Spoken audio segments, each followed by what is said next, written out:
नमस्कार दोस्तों, आप सभी का स्वागत है आपके अपने YouTube channel Ravi Shetty IQ GK पर। आज मैं आपके लिए सभी एग्जाम के लिए सबसे ज़्यादा इंपॉर्टेंट साइंस के टॉप 20 क्वेश्चन इस वीडियो में लेकर आया हूँ। मैंने आपके लिए सभी क्वेश्चन सेलेक्टेड लिए हैं, अच्छे लेवल के लिए हैं, वही क्वेश्चन लिए हैं जो क्वेश्चन आपके एग्जाम के लिए इंपॉर्टेंट रह सकते हैं। तो चलिए शुरू करते हैं पहले क्वेश्चन से। फर्स्ट क्वेश्चन है हमारा, मनुष्य की आंख कितने डिग्री तक देख सकती है? सही आंसर इसका ऑप्शन ए 150 डिग्री। मनुष्य की जो आंख होती है वो 150 डिग्री तक देख सकती है। फ्रेंड्स, कई स्टूडेंट ये बोलते हैं कि जो हमारी आंखें होती है 180 डिग्री तक देख सकती है, लेकिन फ्रेंड्स ये आंसर गलत है आपका। एग्जाम में अगर आपसे क्वेश्चन पूछा जाए कि मनुष्य की आंख कितनी डिग्री तक देख सकती है, आपका आंसर 150 डिग्री होगा। ठीक है फ्रेंड्स, मैं आपको थोड़ा समझाता हूँ कि हमारी आंख 150 डिग्री तक कैसे देख सकती है। फ्रेंड्स, सपोज करो ये हमारा फेस है, ठीक है, ये हमारा फेस है। फ्रेंड्स, यहाँ पे हमारी आंखें होती हैं, ठीक है, दो आंखें होती हैं। फ्रेंड्स, ये जो इस तरह से लेके यहाँ तक जो एरिया कवर करता है ना, वो 150 डिग्री कवर करता है।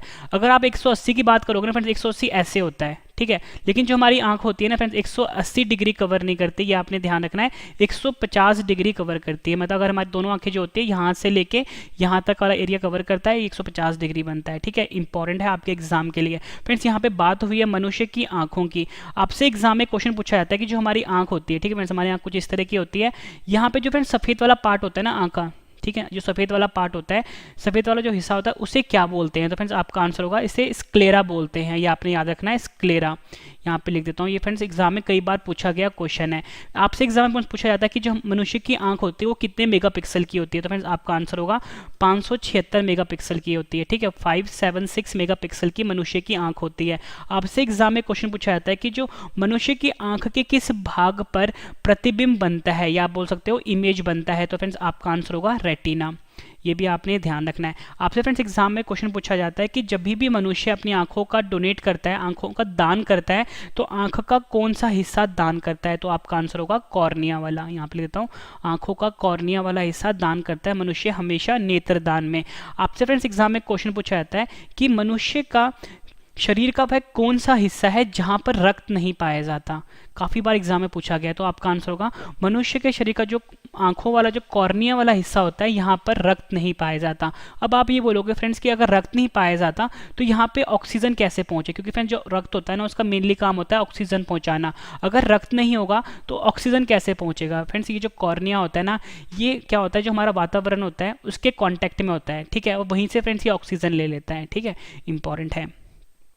अगला क्वेश्चन कर लेते हैं, बंदर में कितने गुणसूत्र या आप बोल सकते हो क्रोमोसोम पाए जाते हैं? सही आंसर इसका ऑप्शन सी 42। बंदर में कुल मिला के 42 गुणसूत्र पाए जाते हैं। इंपॉर्टेंट क्वेश्चन है आपके एग्जाम के लिए। फ्रेंड्स, अगर आपसे एग्जाम में ये पूछा जाए कि इंसानों में यानी मनुष्य में कितने गुणसूत्र या बोल सकते हो क्रोमोसोम पाए जाते हैं, तो आपका आंसर होगा 46 क्रोमोसोम, या बोल सकते हो 46 गुणसूत्र मनुष्य में पाया जाता है। फ्रेंड्स, गुणसूत्र को हम इंग्लिश में क्रोमोसोम बोलते हैं, लेकिन आपको ये दोनों शब्द याद करने हैं कि गुणसूत्र को हम क्रोमोसोम बोलते हैं, क्योंकि कभी कभी आपको एग्जाम में पता कैसे पूछेंगे, अगर आप हिंदी मीडियम के हो, कि बंदर में कितने क्रोमोसोम पाए जाते हैं, तब आपका आंसर 42 होगा। क्योंकि आपको अगर क्रोमोसोम का मतलब पता हो, गुणसूत्र होता है, तभी आप ये क्वेश्चन कर पाओगे। ठीक है, इसलिए आपको गुणसूत्र का मतलब क्रोमोसोम होता है ये पता होना चाहिए। ठीक है, मैंने आपको बताया मनुष्य में 46 होते हैं। अगर आपसे एग्जाम में पूछा जाए कि दिया होगा 23 जोड़े, ऑप्शन में अगर आपको दिया हो ना 23 जोड़े, तो फ्रेंड्स ये भी सही है, क्योंकि जो गुणसूत्र होते हैं जोड़े के फॉर्म में होते हैं। ठीक है, अगर आपको ऑप्शन में 23 जोड़े दिया हो तो आप 23 जोड़े पे टिक मारोगे, अगर 46 दिया हो तो 46 पे टिक मारोगे। वैसे ही फ्रेंड्स यहाँ पे बंदर की बात हुई थी, मैंने आपको बताया कि बंदर में कुल मिला के 42 गुणसूत्र होते हैं। अगर आपको ऑप्शन में 21 जोड़े दिया हो तो फ्रेंड्स वो भी सही है। ठीक है, यहाँ पे मैंने बात कर ली मनुष्य की और बंदर की। अब और भी जो इंपॉर्टेंट है वो मैं आपको बताता हूँ। आपसे अगर एग्जाम में ये पूछा जाए कि जो चूहा होता है, ठीक है, चूहा बोल लो, ठीक है, या आपसे पूछा जाए कि जो टमाटर होता है इसमें कितने गुणसूत्र होते हैं, तो फ्रेंड्स आपका आंसर होगा 40 गुणसूत्र होते हैं। ठीक है, यहाँ पे एक्स्ट्रा क्वेश्चन बताने से पहले फ्रेंड्स देखो यहाँ पे ना बंदर में कितने गुणसूत्र होते हैं, मैंने आपको बताया 42 होते हैं। फ्रेंड्स, कहीं कहीं पे ना आपको ऑप्शन में 48 भी लिखा होता है कहीं किसी किसी बुक में, लेकिन फ्रेंड्स ये आप गलत है। बंदर जो होता है इसमें 48 गुणसूत्र नहीं होते। 48 गुणसूत्र किस में होते हैं वो मैं आपको बता देता हूँ। फ्रेंड्स, जो गोरिल्ला होता है ना, गोरिल्ला यहाँ पे लिख देता हूँ, गोरिल्ला हो गया या चिंपैंजी हो गया, गोरिल्ला और चिंपैंजी, इसमें 48 गुणसूत्र होते हैं, ये आपने ध्यान रखना है। फिर से बताता हूँ, गोरिल्ला और चिंपैंजी में 48 गुणसूत्र या बोल सकते हो 48 क्रोमोसोम होते हैं, लेकिन बंदर में 42 गुणसूत्र या बोल सकते हो क्रोमोसोम होते हैं, ठीक है, ये आपने ध्यान रखना है। यहाँ मैंने आपको बताया कि चूहा और टमाटर में 40 गुणसूत्र होते हैं। अगर आपसे पूछा जाए कि बिल्ली, यहाँ पे लिख देता हूँ, बिल्ली, शेर, ठीक है, या फिर टाइगर, इसमें कितने गुणसूत्र होते हैं, तो मैं बिल्ली, शेर और टाइगर इन तीनों में 38 गुणसूत्र होते हैं। यानी कि बिल्ली में भी 38 होते हैं, शेर में भी 38 होते हैं और टाइगर में भी 38 गुणसूत्र होते हैं, ठीक है। आपसे पूछा जाए कि हाथी में कितने गुणसूत्र होते हैं, फ्रेंड्स हाथी में 56 गुणसूत्र होते हैं, ठीक है। आपसे पूछा जाए कि मच्छर में कितने गुणसूत्र होते हैं, मच्छर में 6 गुणसूत्र होते हैं, ठीक है। आपसे पूछा जाए कि गाय और या फिर बकरी, इसमें कितने गुणसूत्र होते हैं, इसमें 60 गुणसूत्र होते हैं। फिर जितने भी मैं आपको एडिशनल पॉइंट लिखवा रहा हूँ ना फ्रेंड्स, सब आपके लिए इंपॉर्टेंट है और एग्जाम में कई बार पूछे गए हैं, ठीक है। जितनी आपका एडिशनल इन्फॉर्मेशन है सबके फ्रेंड्स आप नोट्स बना लो, ठीक है। कहने के लिए फ्रेंड्स मैं आपको इस वीडियो में 20 क्वेश्चन करवा रहा हूं, पर जितनी मैं आपको एडिशनल इन्फॉर्मेशन दे रहा हूं ना फ्रेंड्स, ये सभी क्वेश्चन 100 से ज़्यादा बनते हैं, ठीक है, और सभी क्वेश्चन आपके लिए इंपॉर्टेंट हैं। अगला क्वेश्चन कर लेते हैं, ये भी इंपॉर्टेंट है। मनुष्य की आंख कितने परत से मिलकर बना होता है, सही आंसर है ऑप्शन बी 3। मनुष्य की जो आंख होती है वो 3 परत या बोल सकते हो 3 लेयर से बनी होती है, ठीक है, काफी इंपॉर्टेंट है। और फ्रेंड्स अगर आपसे पूछा जाए कि ये 3 परत कौन सी होती है, फिर देखो 3 परत होती है, जो सबसे ऊपर वाला परत होता है ना उसे हम बोलते हैं आउटर लेयर, ठीक है, आउटर लेयर। फ्रेंड्स ये चीज़ ना मैं आपको फोटो बना के समझाता हूँ, ठीक है। फ्रेंड्स जो मनुष्य की आंख होती है ना फ्रेंड्स, कुछ इस तरह की होती है, यहाँ पे आपके सामने फोटो बना रहा हूँ, ठीक, कुछ इस तरह की मनुष्य की आंख होती है, ठीक है। मैंने आपको बताया कि 3 लेयर होते हैं इसमें, एक मैं आपको समझाता हूँ। फिर 3 लेयर होते हैं इसमें, एक लेयर ऊपर वाला होता है, एक ही बीच वाला सेकंड लेयर होता है, और ये वाला होता है फ्रेंड्स तीसरा लेयर होता है, बोल सकते हो तीसरा परत होता है, ठीक है। लेयर को हम परत भी बोलते हैं। ये जो फ्रेंड्स ऊपर वाला होता है उसको हम बोलते हैं आउटर लेयर, ठीक है, आउटर लेयर। और ये जो आउटर लेयर होता है ना फ्रेंड्स, ये स्क्लेरा, यहाँ पर ले लेता हूँ, ये स्क्लेरा का बना होता है, स्क्लेरा, और कॉर्निया का बना होता है, ठीक है, कॉर्निया का बना होता है, यहाँ पे इंग्लिश में भी लेता हूँ, स्क्लेरा और कॉर्निया का बना होता है, ठीक है। एक मिनट अच्छी हैंड राइटिंग लिख देता हूँ,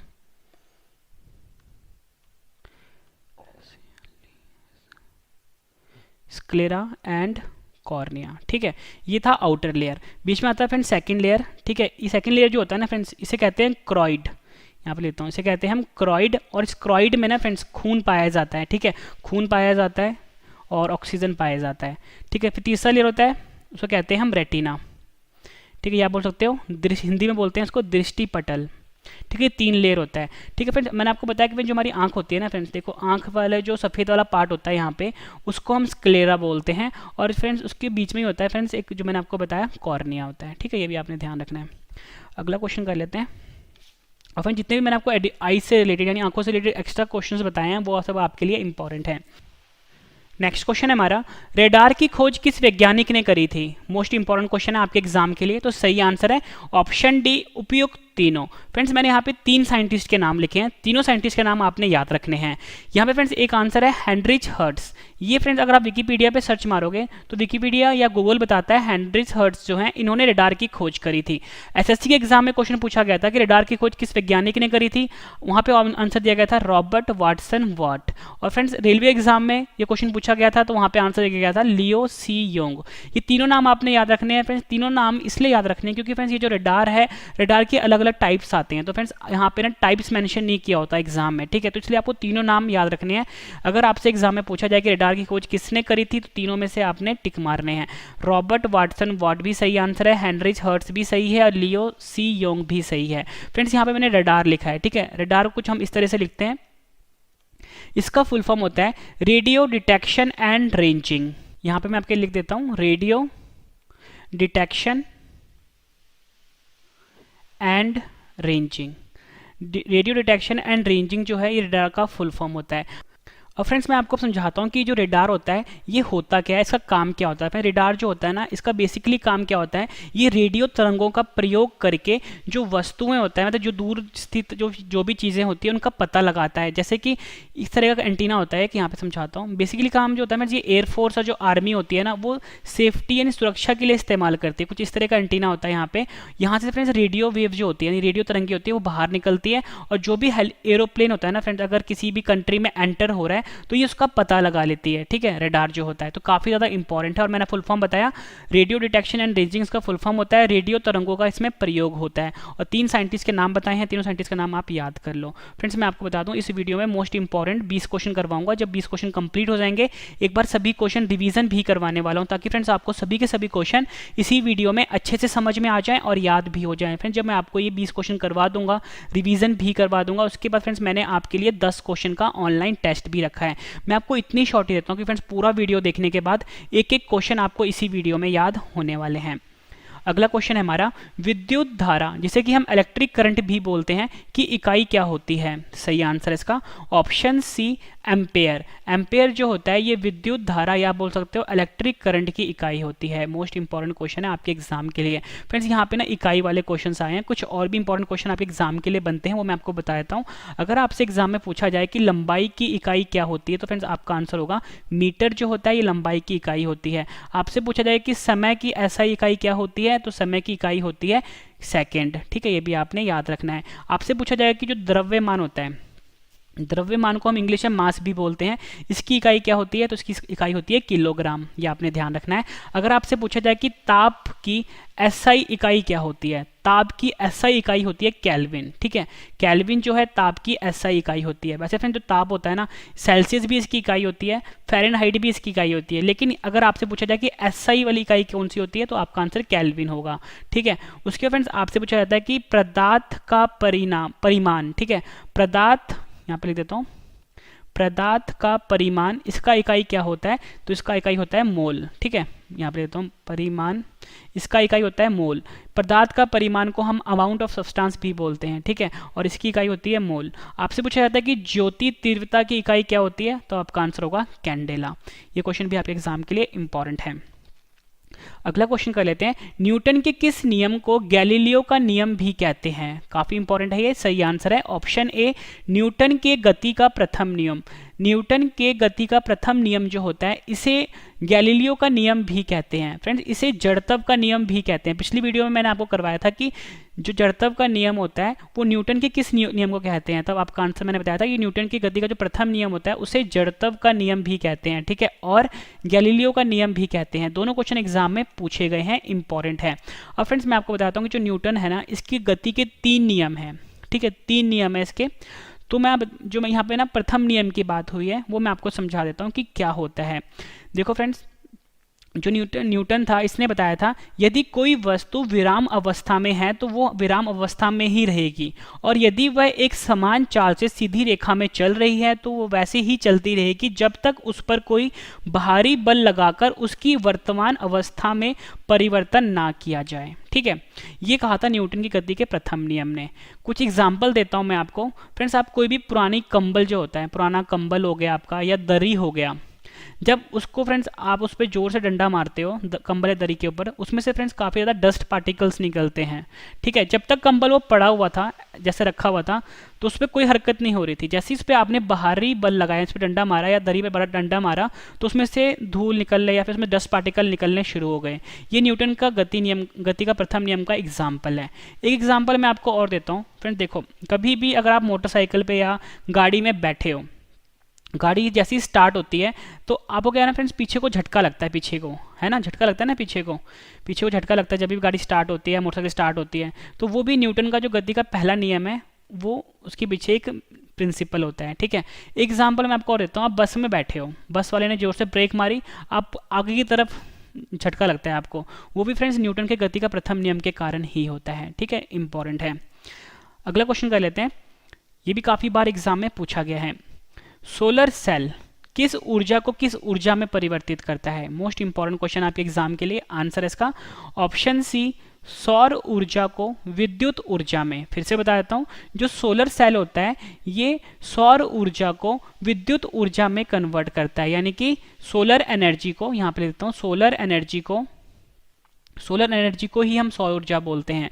सौर ऊर्जा को विद्युत ऊर्जा में कन्वर्ट करता है, यानी कि सोलर एनर्जी को इलेक्ट्रिक एनर्जी में कन्वर्ट करता है, ठीक है। ये तो मैंने आपको बता दिया कि सोलर सेल जो होता है ये सौर ऊर्जा को विद्युत ऊर्जा में कन्वर्ट करता है। अब मैं आपको बताता हूँ कि फ्रेंड्स ये सोलर सेल होता क्या है। फ्रेंड्स आपने ना घरों के ऊपर, ठीक है, घरों के ऊपर देखा होगा कुछ इस तरह का एक पैनल लगा होता है, ठीक ठीक है, पैनल लगा होता है और इसका जो रंग होता है ना थोड़ा काले रंग का होता है फ्रेंड्स। ये जो होता है ना इससे हम सोलर पैनल कहते हैं। इसमें क्या होता है फ्रेंड्स, ये जो सन जो हमारा सूरज होता है यानी सूर्य होता है या बोल सकते हो सन जो होता है, यहाँ से फ्रेंड्स ये ना सौर ऊर्जा लेता है या बोल सकते हो सोलर एनर्जी लेता है। ये किस फॉर्म में लेता है, ये फोटोन की फॉर्म में लेता है। फोटोन को हम लिखते हैं एच म्यू से, ठीक है। इतना आपको समझना नहीं है, ठीक है, काफ़ी हाई लेवल का हो गया। बस आपको इतना समझना है कि ये सूरज से इसने क्या किया, सौर ऊर्जा लिया और इस सौर ऊर्जा को ये बदल देता है विद्युत ऊर्जा में, ठीक है। काफ़ी इंपॉर्टेंट क्वेश्चन है आपके एग्जाम के लिए। नेक्स्ट क्वेश्चन कर लेते हैं, इलेक्ट्रॉन की खोज किस वैज्ञानिक ने करी थी। फ्रेंड्स इस क्वेश्चन को आप ध्यान से समझना जो मैं आपको इसमें समझाने वाला हूँ, ठीक है। तो सही आंसर है इसका option C, J Thomson. J Thomson जो वैज्ञानिक हैं इन्होंने इलेक्ट्रॉन की खोज करी थी, ठीक है। फ्रेंड्स यहाँ पे बात हुई है इलेक्ट्रॉन की। इलेक्ट्रॉन जो होता है ना इसके बारे में आपको मैं समझा देता हूँ। इलेक्ट्रॉन के ऊपर नेगेटिव चार्ज होता है, ठीक है। आपको मैं थोड़ा डिटेल में समझाता हूँ। फिर देखो जो परमाणु होता है ना, परमाणु के अंदर तीन चीज़ें होती हैं, एक होता है इलेक्ट्रॉन, एक होता है प्रोटॉन और एक होता है न्यूट्रॉन, ठीक है। ये किसकी बात हुई है, एटम की बात हुई है या बोल सकते हो परमाणु की बात हुई है। परमाणु के अंदर तीन चीज़ें होती है, ध्यान से समझना, इलेक्ट्रॉन, प्रोटॉन, न्यूट्रॉन।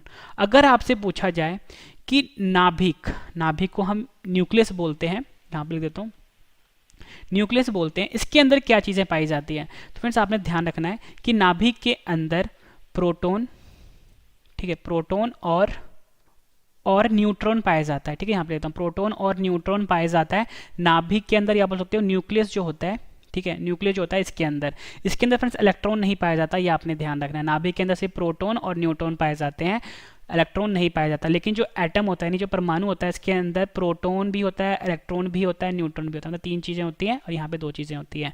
यहाँ पे बात हुई है फ्रेंड्स इलेक्ट्रॉन की। इलेक्ट्रॉन तो मैंने आपको बताया नेगेटिव चार्ज होता है। अगर आपसे बात होगी प्रोटॉन की, यहाँ पे देता हूँ, प्रोटॉन के अंदर प्रोटॉन पर प्लस चार्ज होता है, इलेक्ट्रॉन पे नेगेटिव होता है यानी माइनस का, यहाँ पे लिख देता हूँ, ठीक है। अगर आपसे पूछा जाए कि न्यूट्रॉन पे कौन सा चार्ज होता है, न्यूट्रॉन के ऊपर फ्रेंड्स कोई भी चार्ज नहीं होता, ध्यान रखना है, न्यूट्रॉन के ऊपर कोई भी चार्ज नहीं होता। यहाँ पे बात हुई थी इलेक्ट्रॉन की। आपसे पूछा जाता है कि इलेक्ट्रॉन का द्रव्यमान कितना होता है, यानी कि इलेक्ट्रॉन का मास कितना होता है। तो फ्रेंड्स यहाँ पे लेता हूँ 9.1 इंटू 10⁻³ किलोग्राम। इलेक्ट्रॉन का द्रव्यमान या बोल सकते हो इलेक्ट्रॉन का मास होता है 9.1 इंटू 10⁻³ किलोग्राम में लिखा है, ठीक है। अगर आपसे पूछा जाए कि इलेक्ट्रॉन पर कितना चार्ज होता है या बोल सकते हो इलेक्ट्रॉन पर कितना आवेश होता है, चार्ज को हिंदी में हम आवेश बोलते हैं, ठीक है।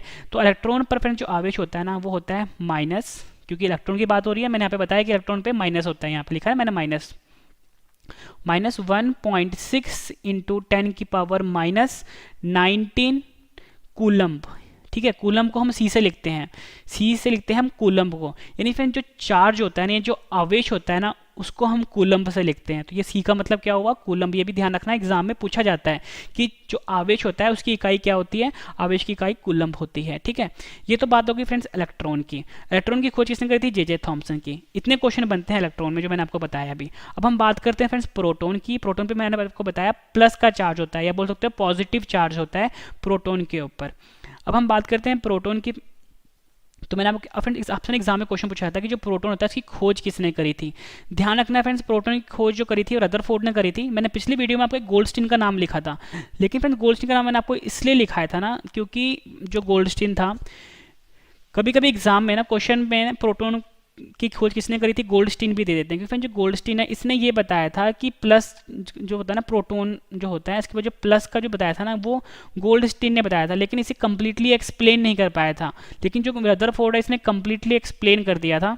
फिर से समझाता हूँ फ्रेंड्स, ये देखो, ये जो गोल्डस्टीन था ना, इस गोल्डस्टीन ने रदरफोर्ड से पहले जो टेस्ट ट्यूब होता है जिसमें टेस्ट कर रहा था वो, उसने उसमें पॉजिटिव चार्ज रेस के बारे में बताया था, ठीक है। पॉजिटिव चार्ज रेस के बारे में सबसे पहले गोल्डस्टीन ने बताया था, लेकिन इसको जो प्रूव किया था ना वो रदरफोर्ड ने किया था, ठीक है। प्रूव रदरफोर्ड ने किया था।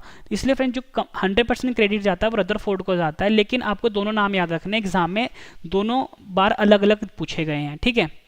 अगला क्वेश्चन कर लेते हैं, फोटोन की खोज किसने करी थी। सही आंसर इसका option b Einstein. Albert Einstein वैज्ञानिक ने फोटोन की खोज करी थी। फ्रेंड्स ये जो फोटोन होता है ना, और फ्रेंड्स आपने ध्यान रखना जो फोटोन होता है इसका जो द्रव्यमान होता है वो शून्य होता है, ठीक है। नेक्स्ट क्वेश्चन कर लेते हैं, काफी इंपॉर्टेंट है ये। गन मेटल किसका मिश्र धातु होता है? फ्रेंड्स मिश्र धातु को हम एलॉय भी बोलते हैं, ठीक है। आपसे पूछा गया कि जो गन मेटल होता है वो किसका एलॉय होता है या बोल सकते हो किसका मिश्र धातु होता है? तो सही आंसर इसका ऑप्शन डी है, उपयुक्त सभी। यानी जो गन मेटल होता है ये कॉपर का, जिंक का और टिन का मिश्र धातु होता है या बोल सकते हो एलॉय होता है। एलॉय का फुल फॉर्म होता है alloy is an homogeneous mixture of metal, यहाँ पे लेता हूँ मेटल एंड नॉन मेटल, ठीक है।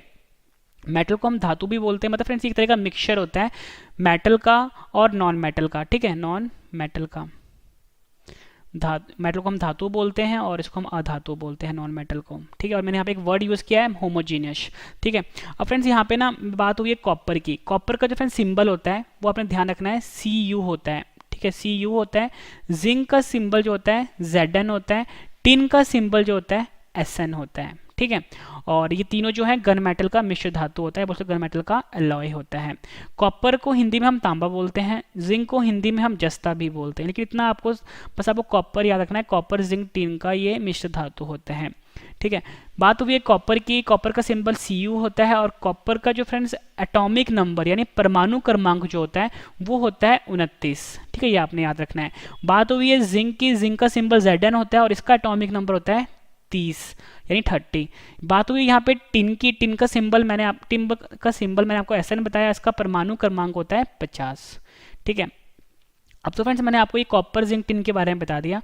बात हुई थी गन मेटल की। गन मेटल कॉपर जिंक और टिन का मिश्र धातु होता है। पूछा जाएगा कि कॉपर कितने प्रतिशत होता है? कॉपर होता है इसमें 90%, ठीक है। पूछा जाएगा कि जिंक कितने प्रतिशत होता है? 2%। और टिन कितने प्रतिशत होता है? 8%, ठीक है फ्रेंड्स। ये इसका कंपोजिशन हो गया गन मेटल का, यानी गन मेटल में कॉपर 90% होता है, जिंक 2% होता है, टिन जो होता है 8% होता है। मोस्ट इंपॉर्टेंट क्वेश्चन है। जितनी भी फ्रेंड्स एडिशनल इन्फॉर्मेशन दिया ना सब आपके लिए इंपॉर्टेंट है, और इसके बाद जो आपको रिवीजन करवाने वाला हूँ वो आपके लिए काफी ज्यादा इंपॉर्टेंट है। अगला क्वेश्चन है, किस रंग में प्रकाश संश्लेषण सबसे अधिक होता है? सही आंसर इसका ऑप्शन ए लाल रंग। लाल रंग में जो प्रकाश संश्लेषण होता है सबसे अधिक होता है। फ्रेंड्स ये जो प्रकाश संश्लेषण है इसे हम फोटोसिंथेसिस भी बोलते हैं, ठीक है, फोटोसिंथेसिस भी बोलते हैं। फ्रेंड्स ये एक तरह की प्रक्रिया है, ठीक है, एक तरह की। पहले आपको इंग्लिश में फुल फॉर्म बताता हूँ।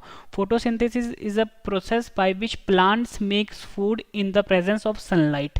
हिंदी में फुल फॉर्म बताता हूँ। प्रकाश संश्लेषण एक प्रक्रिया होता है जिसमें कि फ्रेंड्स जितने भी पेड़ पौधे होते हैं ना ये अपना खाना बनाते हैं सूर्य की मौजूदगी में, ठीक है। इसी प्रोसेस को हम बोलते हैं प्रकाश संश्लेषण या बोल सकते हो फोटोसिंथेसिस। लाल रंग में सबसे ज्यादा होता है, ठीक है फ्रेंड्स। आप सभी को पता है कि जो सूर्य की जो लाइटें होती हैं व्हाइट लाइट होती है, बेसिकली इसमें 7 रंग होते हैं, VIBGYOR, ये 7 रंग होते हैं। विवग्योर कहते हैं। वी का मतलब होता है वायलेट, आई का मतलब इंडिगो, बी का मतलब ब्लू, जी का मतलब ग्रीन, वाई का मतलब येलो, ओ का मतलब ऑरेंज, आर का मतलब रेड। मैंने आपको बताया रेड यानी लाल रंग में प्रकाश संश्लेषण सबसे अधिक होता है। फ्रेंड्स ये जो प्रकाश संश्लेषण है इसका एक रिएक्शन होता है वो मैं आपको बता देता हूँ, काफी इंपॉर्टेंट है, यहाँ पे लिख देता हूँ। रिएक्शन कुछ इस तरह का होता है, 3CO2 plus 12 molecule of water, ठीक है। अब मैं आपको बताता हूँ फ्रेंड्स, लोग बोलते हैं कि पेड़ पौधे लगाने चाहिए, ठीक है, पेड़ पौधे लगाने चाहिए। क्यों लगाने चाहिए? कि फिर देखो पेड़ पौधों ने खाना बनाने के लिए, मतलब इस जो प्रकाश संश्लेषण प्रोसेस है इसमें क्या लिया? कार्बन डाइऑक्साइड लिया, यानी जो हमारे वातावरण में कार्बन डाइऑक्साइड है उसे खींच रहा है। कौन खींच रहा है? पेड़ खींच रहा है। फिर इसने क्या किया? वाटर के साथ मिलकर, ठीक है, ये प्रक्रिया स्टार्ट हुई प्रकाश संश्लेषण किसकी मौजूदगी में? सूर्य की मौजूदगी में, यानी कि सनलाइट की मौजूदगी में। फिर प्रोडक्ट क्या मिला? C6H12O6 प्लस 6O2 और साथ में वाटर। तो फ्रेंड्स आप यहाँ पे ध्यान देना कि जो कार्बन डाइऑक्साइड था किस में बदल गया? ऑक्सीजन में बदल गया। इसलिए कि फ्रेंड्स जो पेड़ जो होते हैं ना वो कार्बन डाइऑक्साइड लेते हैं और ऑक्सीजन को छोड़ते हैं। तो इस रिएक्शन में आपको मैंने प्रूफ भी करवा दिया, ठीक है। अगला क्वेश्चन कर लेते हैं, पौधों में पाया जाने वाला हार्मोन ऑक्सिन्स की खोज किसने करी थी? इंपॉर्टेंट क्वेश्चन है, एग्जाम में पूछा गया है। तो सही आंसर इसका ऑप्शन सी चार्ल्स डार्विन, ठीक है। वैसे एग्जाम में आपको डार्विन दिया होगा लेकिन पूरा नाम इनका चार्ल्स डार्विन है। तो आपको याद रखना है कि जो चार्ल्स डार्विन है या बोल सकते हैं डार्विन है, इन्होंने पौधों में पाया जाने वाला हार्मोन ऑक्सिन्स की खोज करी थी। अगला क्वेश्चन कर लेते हैं, इंपॉर्टेंट है ये, मनुष्य के लार में कौन सा एंजाइम पाया जाता है? सही आंसर इसका ऑप्शन डी उपयुक्त तीनों। अब आप ये बोलोगे यार मनुष्य के लार में तो हमने मेनली एक ही एंजाइम पढ़ा था, उसे हम बोलते हैं टॉयलिन, ठीक है। इंग्लिश वाले बोलते हैं उसे हम एमाइलेज बोलते हैं। लेकिन फ्रेंड्स आपने ये ध्यान रखना है, टॉयलिन जो होता है, जो आप पढ़ते आ रहे थे अब तक, बिल्कुल सही पढ़ते आ रहे थे, लेकिन अब आपको सभी को पता है कि जो एग्जाम का लेवल बढ़ता जा रहा है, ठीक है, तो अब टीचर क्या चालाकी करेगा आपसे, टॉयलिन को ही ना फ्रेंड्स हम एमाइलेज बोलते हैं, ठीक है, और टॉयलिन को एमाइलेज भी बोलते हैं और पटियालिन भी बोलते हैं, ठीक है, पटियालिन, ये तीनों नाम जो है, तीनों चीज़ें एक ही हैं। टॉयलिन को हम एमाइलेज भी बोलते हैं और पटियालिन भी बोलते हैं। तो आपको तीनों नाम याद रखना है कि मनुष्य के लार में पाने जाने वाला एंजाइम है टॉयलिन, या बोल सकते हो एमाइलेज, या बोल सकते हो पटियालिन। मोस्ट इंपॉर्टेंट क्वेश्चन है आपके एग्जाम के लिए फ्रेंड्स। के बाद जो आपको रिवीजन करवाऊंगा वो तो काफ़ी इंपॉर्टेंट है और मैं आपको बिल्कुल नॉन स्टॉप पढ़ा रहा हूँ, एक सेकंड भी आपका वेस्ट किए बिना। फ्रेंड्स कहने के लिए 20 क्वेश्चन थे, जितनी इन्फॉर्मेशन दी है 100 से ज़्यादा क्वेश्चन बनते हैं, बिल्कुल कम टाइम में पढ़ाया मैंने आपको। दांतों के अध्ययन को क्या कहा जाता है? सही आंसर इसका ऑप्शन ए ओडोंटोलॉजी। ओडोंटोलॉजी जो होता है ये दांतों के अध्ययन को कहा जाता है। आपसे पूछा जाता है कि मनुष्य में कितने प्रकार के दांत होते हैं? 4 प्रकार के दांत होते हैं, ठीक है फ्रेंड। देखो ये तो मैंने आपको समझा दिया कि दांतों के अध्ययन को ओडोंटोलॉजी कहा जाता है, और बाकी ऑप्शंस को भी पढ़ लेते हैं।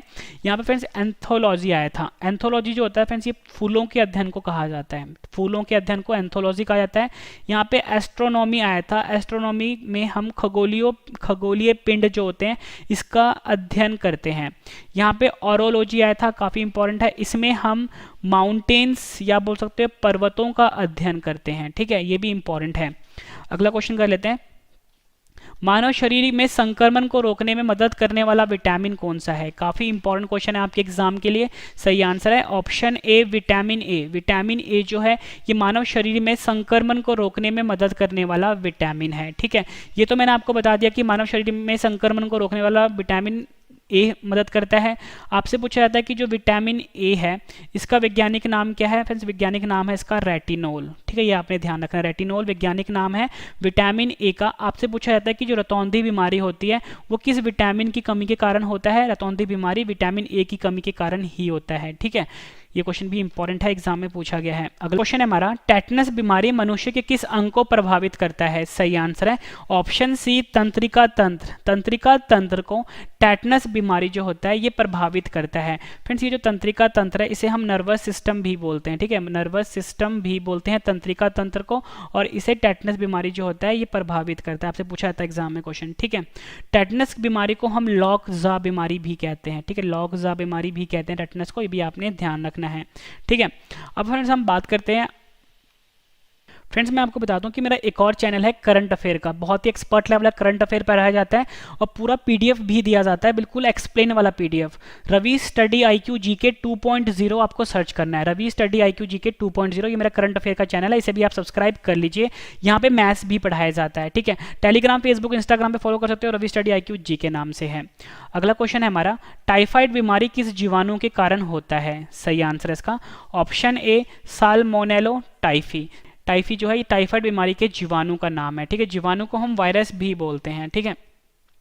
और फ्रेंड्स देखो मैंने आपको ये बता दिया कि जो टाइफाइड बीमारी है इसके जीवाणु का नाम है साल्मोनेलो टाइफी, ठीक है। अब यहाँ पे फ्रेंड्स एक बात हुई है माइकोबैक्टीरियम ट्यूबरक्लोसिस की। माइकोबैक्टीरियम ट्यूबरक्लोसिस जो है ना फ्रेंड्स, इस बीमारी, इस जीवाणु से, फिर से बता देता हूँ, इस जीवाणु से यानी माइकोबैक्टीरियम ट्यूबरक्लोसिस से टीबी की बीमारी होती है, जिसे कि हम क्षय रोग भी बोलते हैं, ठीक है। एक तीसरा था इन्फ्लुएंजा, ठीक है। इन्फ्लुएंजा जो जीवाणु होता है ना फ्रेंड्स, ये आपको ध्यान रखना है, इससे जो बीमारी होती है वो होती है निमोनिया, ठीक है, निमोनिया। और फ्रेंड्स ये जो इन्फ्लुएंजा होता है ना, इससे मैंने आपको बताया कि निमोनिया बीमारी होती है। और फ्रेंड्स निमोनिया जो होता है ना ये हमारे फेफड़ों को प्रभावित करता है, ये क्वेश्चन भी एग्जाम में पूछा गया है, ठीक है। और फ्रेंड्स मैंने आपको ऊपर जो करवाया ना टीबी, ये भी फेफड़ों को ही प्रभावित करता है, ये भी आपने ध्यान रखना है। अगला क्वेश्चन कर लेते हैं, इंपॉर्टेंट है ये। एनालॉग सिग्नल, एनालॉग सिग्नल को डिजिटल सिग्नल में बदलने के लिए किसका प्रयोग किया जाता है? आंसर है ऑप्शन बी मॉडम, ठीक है। मॉडम को हम कुछ इस तरह से लिखते हैं, मॉडम।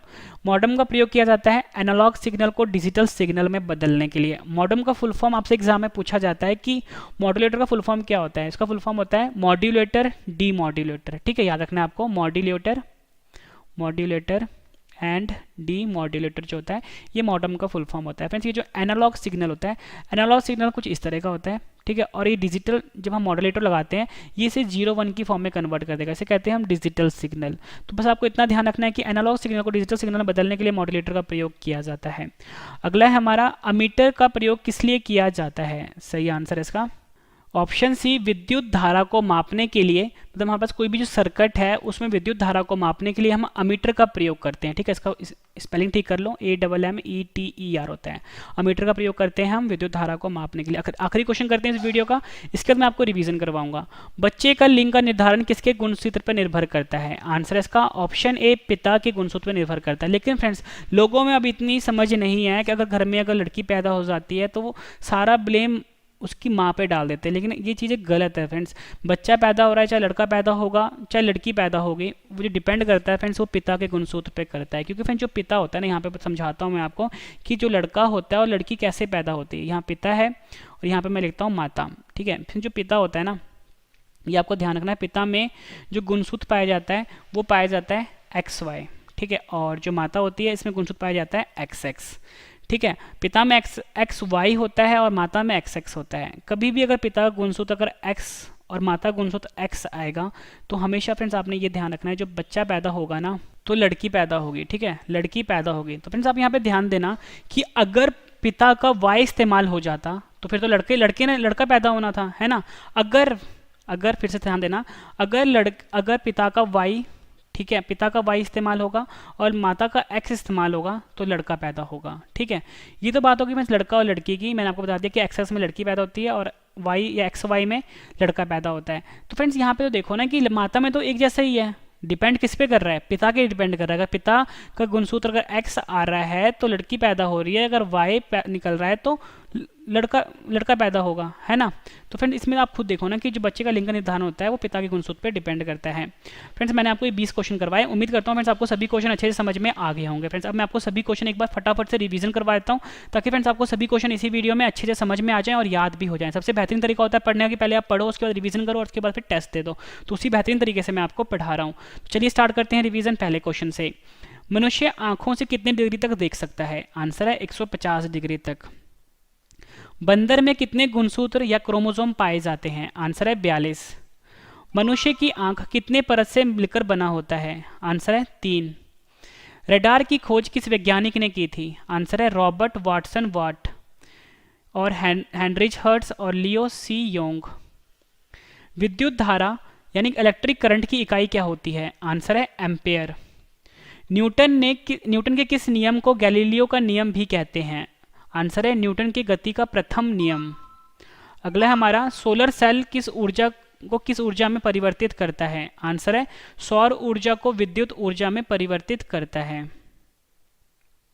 अगला कर लेते हैं, इलेक्ट्रॉन की खोज किस वैज्ञानिक ने की थी। आंसर है जे थॉमसन ने करी थी। फोटोन की खोज किसने की थी। आंसर है एल्बर्ट आइंस्टाइन ने। गन मेटल किसका मिश्रण होता है। आंसर है इसका कॉपर का, जिंक का और टिन का। किस रंग में प्रकाश संश्लेषण सबसे अधिक होता है। आंसर है लाल रंग में। पौधों में पाया जाने वाला हार्मोन ऑक्सिन्स की खोज किसने करी थी। आंसर है चार्ल्स डार्विन ने। मनुष्य के लार में कौन सा एंजाइम पाया जाता है। आंसर है टॉयलिन, एमाइलेज, पटेलिन। दांतों के अध्ययन को क्या कहा जाता है। आंसर है ओडोंटोलॉजी। मानव शरीर में संक्रमण को रोकने में मदद करने वाला विटामिन कौन सा है। विटामिन ए है। टिटनेस बीमारी मनुष्य किस अंग को प्रभावित करती है। आंसर है तांत्रिक तंत्र। टाइफाइड बीमारी किस जीवाणु के कारण होता है। आंसर है साल्मोनेला टाइफी। एनालॉग सिग्नल को डिजिटल सिग्नल में बदलने के लिए किसका प्रयोग किया जाता है। आंसर है मॉडेम का। अमीटर का प्रयोग किसके लिए किया जाता है। आंसर है विद्युत धारा को मापने के लिए। बच्ची का लिंग का निर्धारण किसके गुणसूत्र पर निर्भर करता है। आंसर है पिता के गुणसूत्र पर निर्भर करता है। फ्रेंड्स मैंने आपको ये 20 क्वेश्चन करवाए, कहने के लिए 20 क्वेश्चन थे लेकिन 100 से ज़्यादा क्वेश्चन मैं आपको करवा चुका हूँ। ठीक है, उसके बाद फ्रेंड्स मैंने आपको 20 क्वेश्चन रिवीजन भी करवा दिया। उम्मीद करता हूँ फ्रेंड्स आपको सभी क्वेश्चन अच्छे से समझ में आ गए होंगे और याद भी हो गए होंगे। अब फ्रेंड्स मैंने आपके लिए 10 क्वेश्चन का टेस्ट रखा है। टेस्ट लेने से पहले मैं आपको बताता हूँ फ्रेंड्स, मेरा जो करंट अफेयर का चैनल है रवि स्टडी IQ GK 2.0 बिल्कुल एक्सप्लेन किया हुआ PDF दिया जाता है, इसे भी फ्रेंड्स आप ज्वाइन कर लीजिए। ठीक है, डेली करंट अफेयर की वीडियोस पे आ रही है। टेलीग्राम पे, फेसबुक पे, इंस्टाग्राम पे जुड़ सकते हो रवि स्टडी IQ जी के नाम से। तो चलिए फ्रेंड्स स्टार्ट करते हैं टेस्ट। फ्रेंड्स ये जो टेस्ट है ना बिल्कुल अलग तरीके का है। सही जवाब जो होगा सिर्फ आपने अपने दिमाग में सोचना है। कमेंट करके सिर्फ आपने मुझे बताना है कि आपका स्कोर 10 में से कितना रहा है, ठीक है। वीडियो कैसी लगी है ये भी आपने फ्रेंड्स जरूर बताना है, ठीक है। और टेस्ट के लिए आपको ऑल द बेस्ट। तो चलिए स्टार्ट करते हैं फर्स्ट क्वेश्चन से टेस्ट के लिए। मनुष्य आंखों से कितने डिग्री तक देख सकता है? 4 ऑप्शन हैं आपकी स्क्रीन के ऊपर। सही जवाब आपने अपने दिमाग में सोचना है। बंदर में कितने गुणसूत्र यानी क्रोमोसोम होते हैं? 4 ऑप्शन हैं आपके पास। आपने मुझे अपना स्कोर जरूर बताना, फिर 10 में से कितना स्कोर रहा है वीडियो में कमेंट करके बताना है, ठीक है। मनुष्य की आंख कितने परत से मिलकर बनी होती है? रडार की खोज किस वैज्ञानिक ने की थी? 4 ऑप्शन हैं आपके पास। विद्युत धारा जिसे कि हम इलेक्ट्रिक करंट भी बोलते हैं की इकाई क्या होती है? 4 ऑप्शन हैं। न्यूटन के किस नियम को गैलीलियो का नियम भी कहते हैं? सोलर सेल किस ऊर्जा को किस ऊर्जा में परिवर्तित करता है? सही जवाब आपने अपने दिमाग में सोचना है।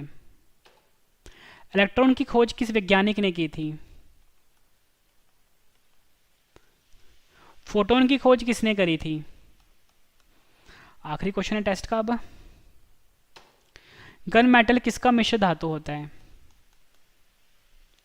फ्रेंड्स मैंने आपको 20 क्वेश्चन करवाया, फिर रिवीजन भी करवा दिया और 10 क्वेश्चन का टेस्ट भी दे दिया। उम्मीद करता हूं फ्रेंड्स आपको वीडियो बहुत पसंद आई होगी। वीडियो पसंद आए तो वीडियो को लाइक जरूर करिए, कम से कम फ्रेंड्स 10 फ्रेंड्स के साथ शेयर भी जरूर करिए, ताकि फ्रेंड्स और भी जो स्टूडेंट्स हैं उनको भी इस वीडियो से काफ़ी ज़्यादा हेल्प मिल जाए। आपकी फैमिली में, आपके फ्रेंड सर्कल में कोई भी स्टूडेंट है जो किसी भी कंप्यूटर एग्जाम की तैयारी कर रहा है, फ्रेंड्स उसके साथ चैनल के लिंक को शेयर करिए, ताकि फ्रेंड्स और भी जो स्टूडेंट्स हैं वो भी चैनल के साथ जुड़ सके और उनको भी काफ़ी ज़्यादा हेल्प मिल सके। मेरा एक और चैनल है Ravi study IQ GK 2.0, current affair पढ़ाया जाता है हमें बिल्कुल एक्सपर्ट लेवल का। इसे भी आप ज्वाइन कर लीजिए। यहाँ पे मैथ की क्लासेस भी चलती हैं और रीजनिंग की क्लासेस भी चलती हैं रवि स्टडी IQ GK 2.0 पर।